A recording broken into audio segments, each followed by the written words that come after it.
Hallo julle, ek is liefdevol. Ek is hier so nou op plot.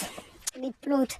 Hier is soms 'n bietjie goed aan die gang. So nou gaan ek maar 'n bietjie liefde skep.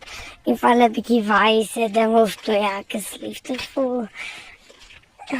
En hier is julle weet ons. My hallo bietjie. Hy is so handsome broekie, so ons gaan vir julle liefde wys. Wow. Gaan wel op die plot wees, maar net 'n ander adres. Ja, op middernag. Ons gaan nou eers 'n bietjie liefde skep.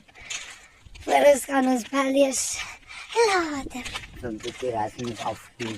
Ja, Boetie Rasmus moet nou eers afkoel en ons is nou eers in 'n drama setup. So, Ja, ons wag net eers vir goed. dis glad nie. Ja, wag net nie. Ja, ons worry nog steeds nie eintlik nie, want dit is maar net so fucking feeding wat op 'n klein oompie. Wil nou my kan. Nee, ons gaan net interview.